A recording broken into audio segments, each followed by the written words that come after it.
Ayan, magandang araw po sa ating lahat mga kabakyard. Welcome back po sa ating vlog ngayong araw. So, kung mapapansin nyo, meron po tayo ditong isang broadcock na medyo bata-bata pa. Ayan. Ito po ay 5 months, mag 6 months po. Ayan, ito po ang itsura niya.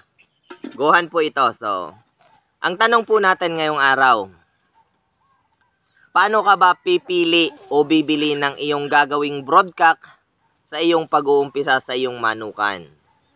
So, ngayon po, talakayin po natin yan at bibigyan ko po kayo ng kaunting tips para po inyo naman pong malaman kung paano po kayo pipili kung kayo po ay mag-uumpisa pa lamang. So, sa mga meron naman pong manukan paano po ba kayo pipili ng inyong pipiliing gagawing broadcock sa susunod na pagbibreeding nyo o yun pong gagamitin nyo na ipapalit po sa inyong original na broadcock. So, unang-una po dyan, ang ating pong mga materyales, talaga ang importante kung tayo po ay magpapalahi ng mga manok o magpapadami.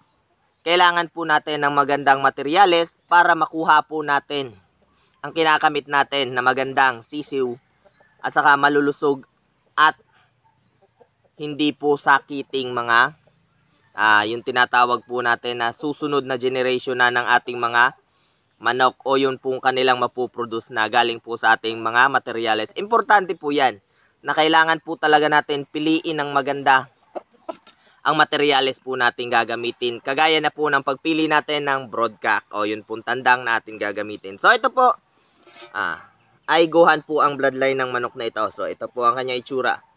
Gohan po ito na gagamitin po natin sa susunod po. Meron naman po tayong mga broadcock pa dyan. Marami naman po tayong magagamit na broadcock.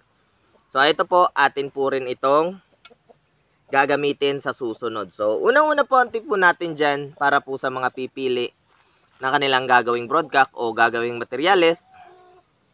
Unang-una po yung bloodline po ng ating manok o broadcock na gagamitin. So importante po yon ang bloodline niya na para alam nyo po kung saan galing o anong klase ng manok ang iyong gagamitin. Kung gusto mo pa ng pure o yun pong chachapsuin mo o paghahaluin mo para makakuha ka ng magandang resulta. So, paano po ba ikaw pipili? Unang-una po yung bloodline. Pangalawa po, yung appearance po o yung pong itsura ng manok. So, ang manok po kasi meron pong magandang itsura, magandang tindig, maganda ang balahibo, pero ang bloodline masama. So, kailangan po natin maganda ang bloodline, magandang itsura. So, kung tayo po pipili kung yun pong mga pang display po na type ng ating mga Shamo, ang pipiliin po natin, kung gusto mo po yung matangkad, dun ka pumili sa mga matatangkad na manok o yun pong pan-display mo matatangkad. Pero sa mga warrior type, yun po talagang pinipili nila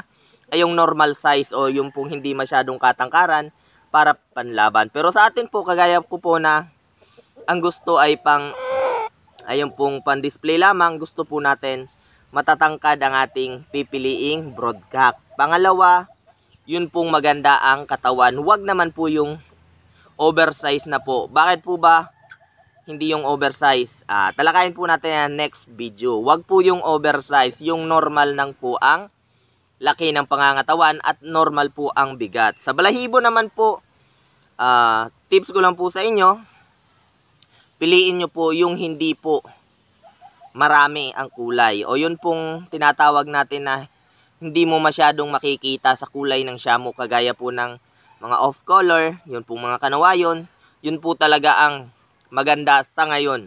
Gawa po ng hindi po karamihan sila, hindi po sila madami. Ang mga black po, mga orange, pongkan, marami na po yan ngayon. So, mas maganda pumili ka nung kakaiba ang kulay. Nang pag nakaproduce ka po sa iyong mga sisiw ay magaganda. So, sa sinasabi ko naman po sa inyo na para maging healthy at saka yun pong malulusog, ang pipiliin po natin dyan, huwag po tayong pumili ng matanda na broadcock. So, bakit po natin hindi kailangan pumili ng matatanda na? Ang matatanda na po kasi, ang similya noon medyo mahina na. So, ibig sabihin, pag nakaproduce ka po ng sisiw, halos meron po talagang lalabas na may mga diferensya o yun pong hindi na maganda ang kalalabasan ng mga sisiw sa inyong materyales na gagamitin. So, ang pipiliin po, wag naman po yung medyo bata pa. Gawa ng yung bata pa rin po, para rin po yung tawagin na natin na tao. Kung batang-bata pa, hindi po talaga maganda yung resulta. Yung tamang edad lang po. Anong edad po ba ang tama?